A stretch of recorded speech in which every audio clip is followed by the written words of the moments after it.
Inshallah, up next we'll have Abdul Ahad's teacher, Hafiz Abdul Rahim, Habib Abdul Rahim, say a few words about Abdul Ahad and everything he's done.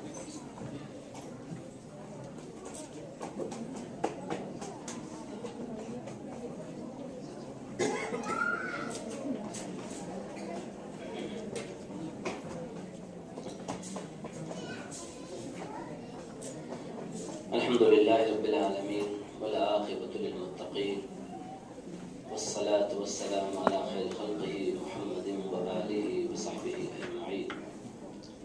أما بعد فأعوذ بالله من الشيطان الرجيم. بسم الله الرحمن الرحيم. طه ما أنزلنا عليك القرآن لتشقى إلا تذكرة لمن يخشى تنزيلا ممن خلق الأرض والسماوات العلى الرحمن على العرش استوى له ما في السماوات وما في الأرض وما بينهما وما تحت الثرى وإن تجهر بالقول فإنه يعلم السر وأخفى الله لا إله إلا هو له الأسماء الحسنى صدق الله العظيم وصدق رسوله الكريم.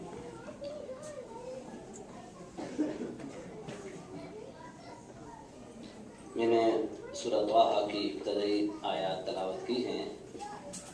ترجمہ ان کا یہ ہے، اللہ سبحانہ و تعالیٰ مخاطب کرتے ہیں رسول پاک صلی اللہ علیہ وسلم کو کہ طٰہٰ، آپ صلی اللہ علیہ وسلم کو جو نام اسم گرامی ہیں اس میں یہ نام بھی منشن کیا گیا ہے اور یاسین بھی اس میں منشن کیا گیا ہے. اب یہاں طٰہٰ سے مراد آپ کا ایک نام اللہ نے رکھ کر مخاطب کیا ہے، وہ طٰہٰ، یا یہ حروف مقطعات سے جیسے باقی صورتوں کی ابتدا ہوتی ہے، اس صورت کی بھی ابتدا حروف مقطعات سے ہوئی ہے جن کے معنی اور مفہوم سوائے اللہ تبارک و تعالیٰ کے کوئی بھی نہیں جانتا.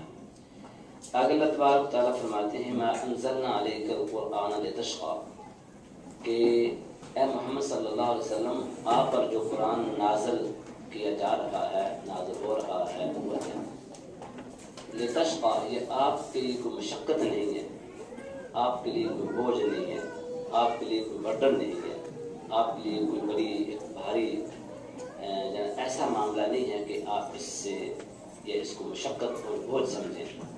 فرمایا اس لیے کہ الا تذکرہ، یہ ایک ذکر ہے، یہ ذکر ہے کن کے لیے؟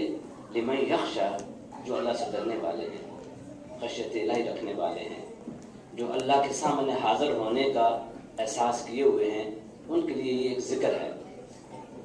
فرمایا یہ ذکر کس کی طرف سے ہے؟ فرمایا تنزیلا ممن خلق الارض والسماوات العلی، یہ نازل کیا گیا ہے اس ذات کی طرف جس نے زمین کو بھی بنایا، آسمان کو بھی بلند حیثیت میں بنا دیا. اب یہ اس کی طرف سے نازل ہوا ہے اور ڈرنا بھی اسی سے ہے جس نے اس کو نازل کیا، اور یہ نازل کرنے والی ہستی وہ ہے جس نے زمین بھی بنائی، آسمان کو بھی بلند و بالا بنا دیا. فرمایا وہ کون ہے؟ اللہ تبارک و تعالیٰ تشریف فرماتے ہیں الرحمن، وہ رحمان ہے. جیسے کہ سورہ الرحمن ہے، الرحمن علم القرآن، رحمان اس نے سکھایا قرآن. پھر کہا خلق الانسان، پھر انسان کو بنایا. پھر فرمایا علمہ البیان، پھر اس کو بیان کرنا، بات کرنا، اس کو بولنا سکھایا. تو فرمایا کہ الرحمن، رحمان نے قرآن نازل کیا ہے. وہ رحمان کہاں ہے؟ قرآن بیان کرتا ہے علی العرش استوى، وہ عرش پر جلوہ افروز ہے. وہ استوى علی العرش ہے اور اس کے عرش کی کوئی لمٹ نہیں ہے، اس کی بیٹھنے کی کیفیت کو کوئی نہیں جانتا، کس طرح وہ تشریف فرما ہے، کس طرح جلوہ افروز ہیں اور ان کی کیا کیفیت ہے اور کیا ان کی وہ کیفیت بیان نہیں کی جا سکتی. فرمایا کہ وہ اللہ جو رحمان جس نے جو عرش پر بیٹھا ہے، کو وہاں وہ اتنا دور عرش پر بیٹھا ہے کہ حدیث میں آتا ہے کہ ایک زمین سے لے کے آسمان تک 500 سال کا راستہ ہے، لمٹ ہے، اور اس آسمان سے دوسرے آسمان تک 500 سال، اس سے آگے اتنی لمٹ کے ساتھ 7واں آسمان تک، پھر وہاں سے اتنا ہی کرسی تک، پھر عرش تک، پھر عرش کو فرشتوں نے اٹھایا ہوا ہے، پھر اس فرشتوں کا جو حجم اور ان کی بڑائی جو ہے وہ تو کوئی بھی نہیں کہہ سکتا کہ وہ کتنے بڑے ہیں۔ کوئی 2 مہینے پہلے ایک حدیث یہاں بیان ہوئی، ہمارے مسجد میں صبح کے درس میں حدیث بیان ہوتی ہے، اس میں بیان کیا گیا کہ وہ فرشتے اتنے اونچ اور بڑے ہیں، ان کے قد اتنے بڑے ہیں کہ کوئی ان کے قد کی لمٹ اور انتہا نہیں ہے، صرف ان کے اس کان سے اس شولڈر تک 500 سال کا راستہ ہے، اتنے بڑے ہیں۔ جب ان فرشتوں کو کہا گیا کہ میں عرش کو اٹھاؤ تو فرشتوں نے زور لگایا، نہ اٹھا سکے۔ تو حدیث میں آتا ہے کہ اللہ تبارک و تعالیٰ نے ان کو کہا کہ تم یہ کلمات پڑھو، لا حول ولا قوت الا باللہ۔ جب یہ کلمات پڑھتے گئے یہاں تک کہ ان کلمات کی طاقت و برکت سے اللہ کا عرش اٹھا لیا۔ خود قرآن نے کہا وَيَحْمِلُ عَرْشَ رَبِّكَ فَوْقَهُمْ يَوْمَئِذٍ ثَمَانِيَةٌ، کہ قیامت والے دن جب میدان محشر میں اللہ سبحانہ و تعالیٰ کیسے تشریف لائیں گے، 8 فرشتے اس کا عرش اٹھائے ہوئے لے آئیں گے۔ تو فرشتے نے اٹھایا ہوئے، فرمایا وہ عرش پر ہے، لیکن اللہ تبارک تعالیٰ فرماتے ہیں کہ لہو ما فی السماوات وما فی الارض وما بینہما وما تحت الثری، سب کچھ اسی کے لیے جو کچھ آسمانوں میں ہے، جو کچھ زمینوں میں ہے، جو اس کے نیچے ہے۔ فرمایا اب یہ سب اسی کا، فرمایا وَإِن تَجْهَرْ، وہ اللہ ایسا ہے، إِن تَجْهَرْ بِالْقَوْلِ إِنَّهُ يَعْلَمُ السِّرَّ وَأَخْفَى، وہ عرش پر بیٹھا ہوا، یہ نہ ہو کہ وہ ہم سے بے خبر ہے، یہ اپنے مخلوق سے بے خبر ہے، اپنی تخلیق سے وہ ماورا ہے، اس کو کوئی خبر نہیں۔ فرمایا کہ تم آہستہ بات کرو یا اونچی آواز سے بات کرو، اللہ تبارک و تعالیٰ سن رہے ہیں۔ وہ اللہ لا الہ الا ہو، وہ اللہ ہے جس نے قرآن نازل کیا، وہ اللہ ہے لا الہ الا ہو، جس کا کوئی ہمسر نہیں ہے، جس کا کوئی ثانی نہیں ہے، جس کا کوئی پارٹنر نہیں ہے۔ لہ الاسماء الحسنى، سارے اچھے نام اسی کے ہیں۔ جب رحمان پکارو تو اس کو رحیم کہو، رؤوف کہو، کریم کہو، اور اس کے جتنے نام بھی قرآن مجید میں آئے ہیں 99 نام سے ہیں، ان سے پکارو۔ اللہ کو جس نام سے پکارو وہ اللہ وہ ہے۔ یہ آیات جو میں نے پڑھی ہیں اس کا میں آپ کو مختصر ترجمہ بیان کیا ہے۔ ان آیات کو سن کر حضرت عمر رضی اللہ تعالیٰ عنہ مسلمان ہو گئے تھے۔ پھر حضرت عمر مسلمان ہوئے، اس قرآن نے ان کو اتنا بڑا انسان بنا دیا، پھر اس قرآن کے اندر 21 سے 27 آیات ایسی ہیں کہ حضرت عثمان کے منشا اور ان کی خواہش کے مطابق نازل ہوئی۔ انہوں نے کہا کہ یا اللہ میں ایسا چاہتا ہوں، اسی طرح قرآن مجید کی آیت اللہ تبارک و تعالیٰ نے اتار دی، وہ حضرت عمر کے حوالے سے۔ پھر اس قرآن کی برکت سے، اس قرآن کے اٹیچمنٹ سے، اس قرآن کو سینے سے لگانے سے، اس کو پڑھنے اور پر عمل کرنے سے حضرت ابوبکر صدیق رضی اللہ تعالیٰ عنہ کا مقام ہو رہا۔ آپ نے فرمایا جب سورج طلوع ہوتا ہے تو سب سے جو بہتر انسان جس پر سورج طلوع ہوتا ہے وہ ابوبکر ہے۔ اس قرآن نے ان کو اس مقام پر پہنچا دیا۔ 40 سال کے بعد مسلمان ہوئے۔ اب ہم کچھ لوگوں نے کہا کہ مجھے قرآن پڑھنا نہیں آتا، کچھ لوگ قرآن نہیں پڑھنا جانتے، لیکن شرم کے مارے وہ آگے نہیں آتے کہ جناب 40 سال ہو چکے ہیں، اب میں جا کے حافظ صاحب کے سامنے بیٹھوں گا، مولوی صاحب کے سامنے بیٹھوں گا تو مجھے کیا وہ کہیں گے، یہ میں کیا محسوس کروں گا۔ ایسا نہیں ہے۔ بہت سارے صحابہ بہت اولڈ ایج میں اور بہت بڑی عمر میں جا کر مسلمان ہوئے اور انہوں نے قرآن سیکھا۔ قرآن سیکھنے کی کوئی عمر اور لمٹ اور ٹائم مقرر نہیں ہے۔ اس کو جس طرح جب موقع ملے اللہ تعالیٰ توفیق دیں وہ سیکھیں۔ میرے محترم، کتاب انزلنا الیکم مبارک فاتبعوہ واتقوا لعلکم ترحمون، یہ کتاب اللہ نے نازل کی ہے، مبارک اور برکت والی ہے۔ فاتبعوہ، اس کی تابعداری کرو، اس کی پیروی کرو۔ واتقوا، ڈرو اللہ سے، ڈرو اللہ کے ان احکامات سے جو قرآن میں نازل ہوئے ہیں، ہم ان کو نہیں پورا کرتے۔ لعلکم ترحمون، تاکہ تم پر رحم ہو۔ اذا قرئ القرآن فاستمعوا له وانصتوا لعلكم ترحمون، فرمایا جب قرآن پڑھا جائے سنو تاکہ اللہ تم پر رحم فرمائے۔ تو یہ قرآن مجید ہمارے لیے رحمت ہے، جیسا کہ قرآن مجید ختم ہونے کے بعد ایک دعا ہے، اللهم ارحمني بالقرآن العظیم واجعله لي اماما ونورا وهدى ورحمة۔ یہ امام ہے، یہ ہمارے لیے نور ہے، یہ ہدایت ہے، ہدایت کی کتاب اور رحمت ہے۔ اب ہم اس قرآن کو پس پش ڈال کر ہم بڑے نہیں بن سکتے. ہم ذلیل تو ہو سکتے ہیں لیکن کوئی مقام حاصل نہیں کر سکتے. اس قرآن عزت دیتا ہے. خود حدیث میں آتا ہے ان اللہ یرفع بہذا الکتاب، اللہ تبارک و تعالیٰ اس کتاب سے لوگوں کو انفرادی لحاظ سے بھی اور اجتماعی لحاظ سے بھی اٹھاتے ہیں، اور جو اس قرآن کو چھوڑ دیتے ہیں فرمان کو ذلیل کر دیتے ہیں. یہ تو حدیث ہے. قرآن کے ساتھ منسلک ہونے سے قرآن کی دعوت، مولانا مودودی رحمۃ اللہ علیہ نے ایسی بات کہی کہ قرآن سنت کی دعوت لے کر اٹھو اور پوری دنیا پہ چھا جاؤ. قرآن سنت کی دعوت لے کر اٹھو.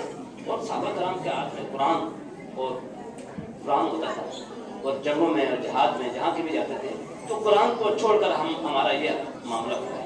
تو ہمیں قرآن کو اپنانا ہے، ہمیں قرآن کو پڑھنا ہے، قرآن کو سیکھنا ہے، عمل کرنا ہے، اپنے بچوں کو پڑھانا ہے. میرا تجربہ ہے کہ جس بچے نے قرآن پاک صرف ناظرہ پڑھ لیا، ریڈنگ کر لی، دیکھ کر پڑھ لیا، وہ کبھی گمراہ نہیں ہوگا، کبھی اسلام سے فراموش نہیں ہوگا، کبھی وہ دہریہ نہیں بنے گا. صرف ناظرہ پڑھ لینے سے مسجد میں آ کر، میں یہ کہتا ہوں، لوگ مجھے کہتے ہیں کہ گھر میں آ کر پڑھائیں، میں کہتا ہوں مسجد میں بچوں کو بھیجیں.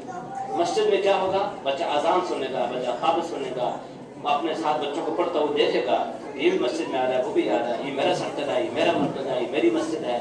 پھر کل اس مسجد کے نماز پڑھنے آئے گا، مسجد کو ڈونیشن دے گا، پھر وہ اقامت سیکھتا ہے، اذان سیکھتا ہے، صفحے بنانا سیکھتا ہے. گھر میں پڑھانے سے کچھ فائدہ نہیں ہے. تو میں مسجد میں دعوت دیتا ہوں، لوگ بچوں کو لائیے، مسجد میں قرآن پڑھائیے. اور قرآن میں نے کہیں پڑھا تھا، مولانا قاسم نانوتوی رحمۃ اللہ علیہ کو اس زمانے میں برٹش گورنمنٹ تھی، انہوں نے ان کو قید کیا اور کالا پانی کہیں وہ تھا، اسیر مارتا کہتے ہیں، وہاں بجا دیا. تو 5 سال تک وہاں رہے. تو اکثر علماء کرام جو وہاں گئے وہی ڈیتھ ہوگی ان کی، وہی مر گئے، مار دیے، یہ مر گئے، جیسا بھی ہو چلے گئے. تو انہوں نے یہ فرمایا کہ اگر مجھے اللہ تبارک و تعالیٰ نے زندگی دی اور میں زندہ لوٹ کر واپس ہندوستان چلا گیا، پہنچ گیا، تو میں ایک کام کروں گا. وہ کہتے ہیں کہ میں نے 5 سال تک یہ سوچتا رہا کہ اس امت کی ذلت، اس کی رسوائی اور اس کی دنیا میں ابتری اور اس کا بالکل ہلکا ہو جانا کیا وجہ ہے. تو انہوں نے کہا کہ 5 سال کے سوچ بچار کے بعد میں نے یہی نتیجے پر پہنچا کہ قرآن کو چھوڑ کر ہمارا یہ حشر ہوا ہے. وہ کہنے لگے جب میں جاؤں گا تو ہندوستان کے گلی کوچوں میں، ہندوستان کے بستی کریا میں قرآن کی دعوت جاؤں گا اور ہلکا درس قرآن قائم کروں گا اور لوگوں کو قرآن کی طرف موڑ کے لاؤں گا. تو ہماری عزت کا معاملہ اسی کے ساتھ منسلک ہے، ہماری عزت کا معاملہ اسی کے ساتھ اٹیچ ہے. اس کے علاوہ ہمارے کوئی عزت نہیں ہے. من کان یرید العزت فللہ العزت الیہ جمیعا. جو عزت چاہتا ہے، عزت ساری کی ساری اللہ کے پاس ہے، کسی اور کے پاس نہیں ہے. عزت ملے گی اس قرآن سے ملے گی، اس قرآن کو سینے سے لگانے سے ملے گی. تو میرا ٹائم ختم ہو گیا. آخری بات میں آپ سے یہ کہوں کہ قرآن مجید میں ایک سورت ہے، چھوٹی سورت ہے، والعصر ان الانسان لفی خسر الا الذین آمنوا وعملوا الصالحات وتواصوا بالحق وتواصوا بالصبر. صحابہ کرام ملتے تھے، بات کرتے تھے، جب جدا ہوتے تھے یہ آیت ایک دوسرے کو سنا دیتے تھے. اس کا مفہوم یہ ہے کہ قسم ہے ٹائم کی، جس کی ہمیں ویلیو نہیں ہے، جس کی ہمارے پاس قدر نہیں ہے. ہم نے پروگرام شروع کیا، 10 لوگ یہاں بیٹھے ہوئے تھے اور ہم نے 1 آور لیٹ کا پروگرام شروع کیا، 1 گھنٹہ لیٹ. جب ہمیں وقت کی قدر نہ ہو، ہمیں ٹائم کی ویلیو نہ ہو، ٹائم کی ہمارے پاس کوئی مقام نہ ہو تو ہم کیا کر سکتے ہیں. صحابہ کرام روٹیاں اور بریانی نہیں پکاتے تھے، وہ سیریل ٹائپ کے ستو ہوتے تھے، وہ کہتے ہیں کہ اس کے کھانے سے جلدی فارغ ہو جائیں گے اور باقی ٹائم ذکر میں گزاریں گے، عبادت میں گزاریں گے. آخری بات کہوں، امام تیمیہ اس وقت ایک ٹاپ کے امام ہے اور پوری دنیا ان کے امام مانتی ہے. اور وہ کہتے ہیں اپنے شیخوں سے کہتے ہیں، دیکھو پڑھتے کہتے ہیں کہ میں معشوم جا رہا ہوں، وہاں میں پڑھ نہیں سکتا، بات نہیں کر سکتا، بول نہیں سکتا، لیکن میں سن سکتا ہوں. تم وہاں سے اونچی آواز سے پڑھنا تاکہ میں سن سکوں، میرا یہ ٹائم بھی کسی مصرف میں آ جائے. اور ہم جو ہیں، ہم کس طرح سے ٹائم کو برباد کر رہے ہیں. جو ٹائم مقرر جہاں دعوت جس ٹائم پر دی جائے، میری آپ سے گزارش ہے اسی ٹائم پر پہنچیں. وہ لوگ بھی جب بلاتے ہیں وہ بھی مطمئن ہوں اور پروگرام بھی وقت پہ شروع ہو سکے اور ٹائم کی بات نہ ہو. اللہ تبارک و تعالیٰ ہمیں قرآن مجید پڑھنے، پڑھانے اور سیکھنے سکھانے کی توفیق عطا فرمائے. اللہ تبارک و تعالیٰ قرآن کی برکت سے ہمارے فتح فرمائے اور ہمیں اس کے ساتھ مسلط کرے، ہمارا خاتمہ فرمائے.